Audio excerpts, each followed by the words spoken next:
and welcome back to Rooted in the Seasons, where we explore how ancient wisdom meets modern life with a strong cup of tea and a dose of practical tools for real busy women. I'm Katya Patel, Ayurvedic lifestyle and diet consultant, yoga teacher, teacher mentor, and someone who helps you find calm and clarity through small rituals, seasonal rhythms, and timeless wisdom. Have you noticed that your skin feels more sensitive in the summer?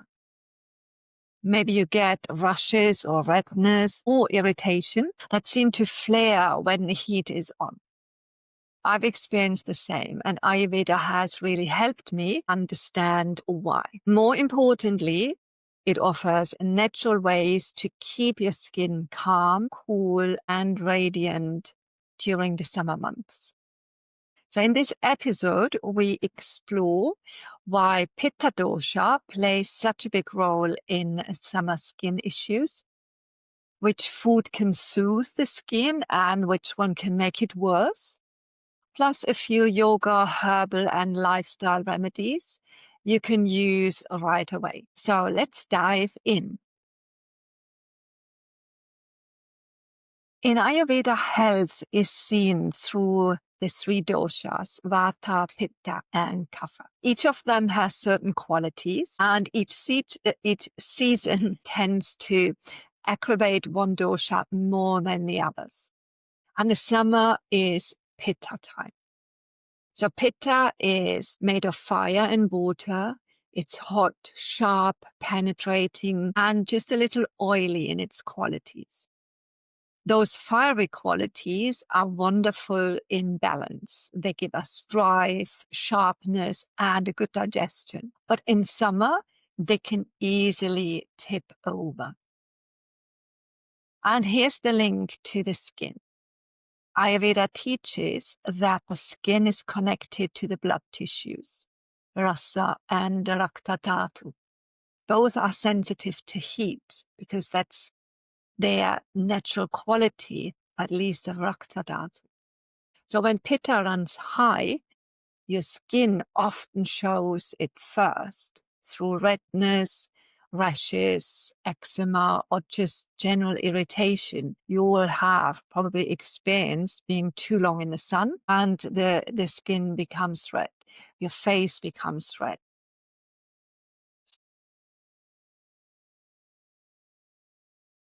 Does that sound familiar to you in the summer months? If so, Ayurveda would say pitta needs cooling and balance. So food is always the easiest place to start because we all eat several times a day, each day. Each bite can either add fuel to the fire or cool it down. So let's look at the best foods to choose. In general, the seasonal harvest, whatever grows in that season, is always balancing for us, keeps us healthier. So in the summer, think of cooling, hydrating, and sweet taste, but also astringent tastes. Cucumber, leafy greens, summer squashes like zucchini are perfect, but also green beans for the astringency. Melons, berries, peaches, plums, and pears all bring hydration and sweetness that soothes pitta dosha. Coconut water is a true summer friend and the best thing to drink in the summer. It hydrates, it cools instantly, and it replenishes as well the electrolytes that we lose when we are sweating. If you eat meat in the summer, it is good to stick with lighter options like chicken, turkey, and freshwater fish. Take a moment and think which food has been on your plate recently. And which of these cooling foods I just mentioned you could add more of into your meals this week. Now let's talk about the other side of the coin, the foods that make Pitta flare. Anything sour and salty adds heat. So tomatoes, hard cheeses, citrus fruits, and fermented foods like vinegar, pickles, sauerkraut, and wine. All those can push Pitta higher. Alcohol is another big one. And yes, coffee too, with its drying and heating qualities. This is one of my own weak spots. I love coffee, but I notice straight away that it doesn't do my skin any favors in the summer. So better stick with chai, for example, if you drink tea with milk, or add milk to the coffee. If you need to drink coffee, reduce it as much as you can, and or milk to it, because that helps to lubricate a little more and adds moisture. Or a bullet coffee where you add ghee or coconut oil to the coffee.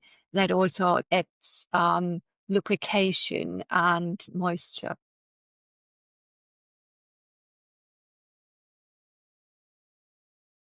Spicy foods also aggravate Pitta dosha. Chilies, black pepper, garlic, onions, even ginger in excess.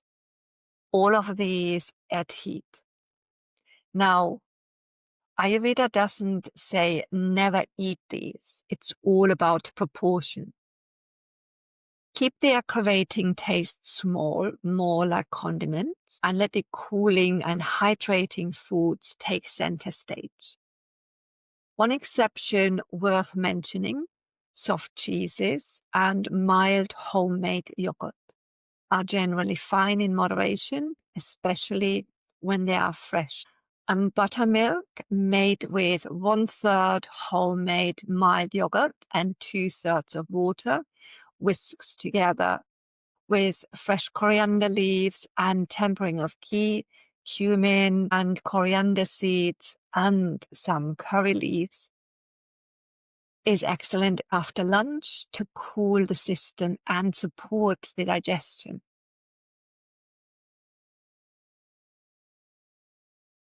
So let's talk about how yoga and pranayama can help in the summer. When Pitta is high, the first instinct might be to do a strong and sweaty vinyasa flow or go for a run. But that can actually make the problem worse, because intensity feeds Pitta. Instead, Ayurveda recommends cooling practices. Swap your Surya Namaskar, the salute to the sun, for Chandra Namaskar, the salute to the moon. Take your time and pause after each round to let the body settle before you continue. Postures like wide-legged forward bend, seated forward bends, twists, gentle back bends, they are cooling and grounding. Even simple cat and cow with a breath is fantastic. And there's the power of pranayama. Two easy ones for Pitta are Shitali Pranayama, the cooling breath, breathing in through a rolled tongue, like so. Swallow. And breathe out through your nose. In through the rolled tongue. Swallow. And out through the nose. Alternatively, if you can't roll your tongue, fold it in. And then breathe in like this. The cool air goes on either side of the tongue, same swallow, and exhale through the nose.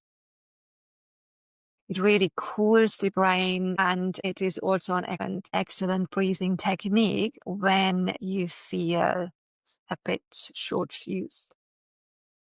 Another one, excellent, is Brahmari breathing. The bee breath, it's humming on the on the exhale, and it calms and soothes the mind and the nerves, reduces stress. Excellent for the evenings before you go to bed or when you feel a bit wound up and restless. So it's super easy as well. We can do it together. You take a fuller breath in and then hum with the out breath.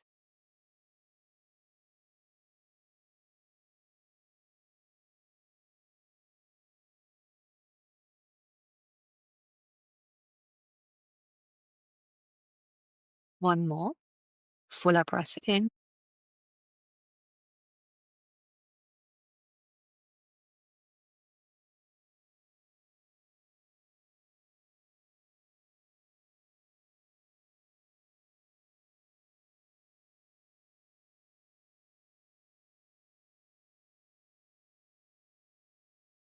If you just practice with me, and we've done only 5 breaths, you will notice that this works instantaneously. Maybe you can feel it also in my voice, or hear it in my voice, or not feel it. You hear it in my voice. Have you tried these before? And if not, it's really worthwhile integrating them into your daily practice or whenever you feel you need them, to help you reduce the heat and the aggravation. Now let's add an extra layer to that, and herbs. See which herbs you can add. Herbs that are easy for you to choose. Herbs are a strong medicine in Ayurveda, so it's always best to consult a practitioner. But here are a few of the classic summer herbs for the skin. First one up is turmeric. Turmeric, an everyday spice with powerful anti-inflammatory and healing qualities. You can use it internally and externally as a skin mask. However, your skin will be yellow afterwards. I have to say that because this has happened. So you can do it on the weekend for the external use, but internally, you can mix it a little bit with ghee, take it in the morning, or you can add a little bit more into your cooking. And in the evening, have a cup of milk, plant or cow milk, with some turmeric latte. That's also excellent.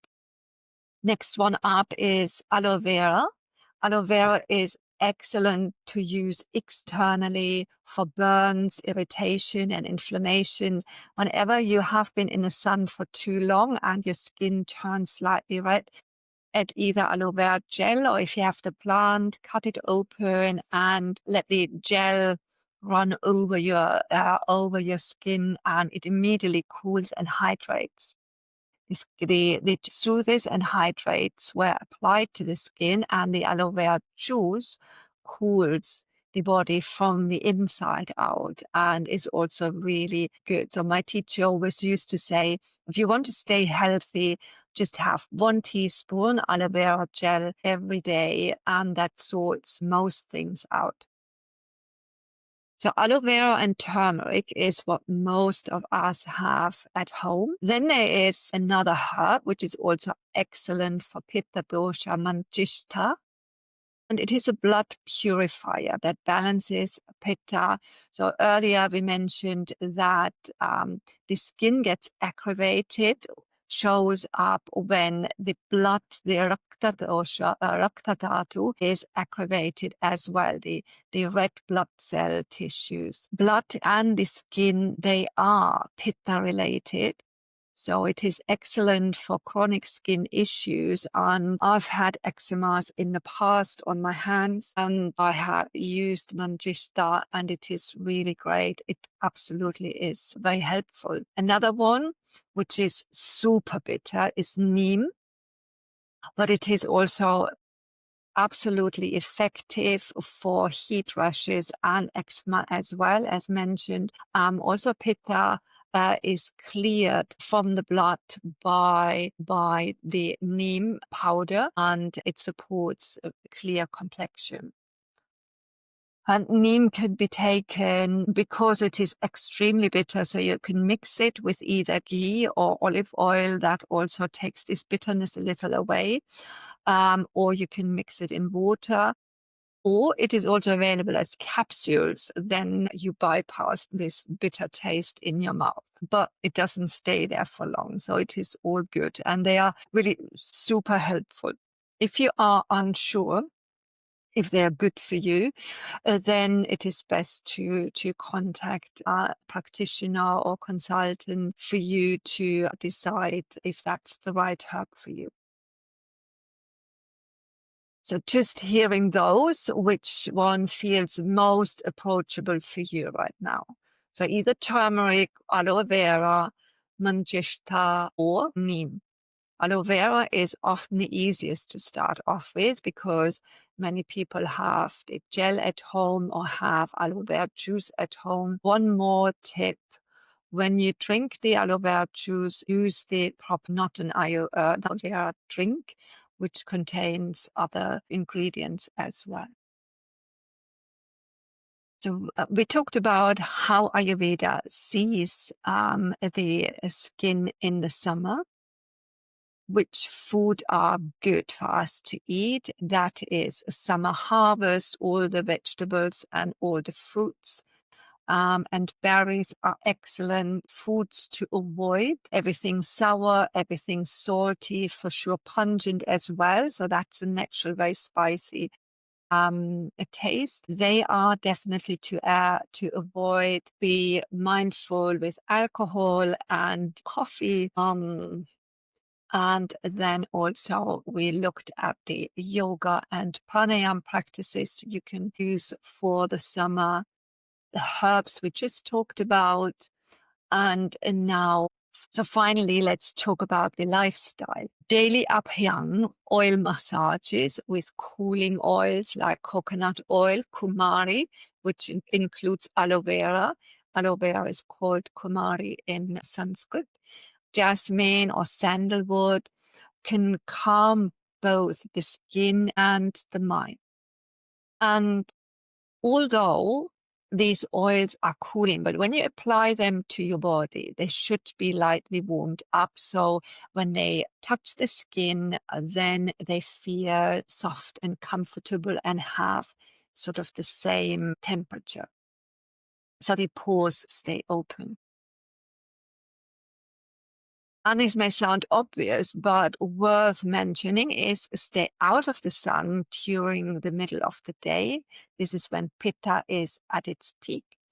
And protect your skin from direct heat makes a huge difference as well. And sunglasses is also really important because the heat also enters through the eyes, and the eyes are also a Pitta organ or sense organ.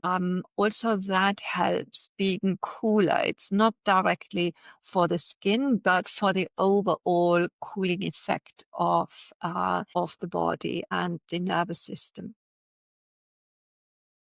At night, try rose water pads over your eyes. They instantaneously cool the eyes, the brain, and the whole head and neck area. A few spritz of coconut oil at the top of the head or specialized hair oil as well, just at the crown of the head for cooling. And lovely tip is also to massage the soles of your feet with coconut oil before you go to bed. That draws the heat out of the body and helps prepare for a restful night.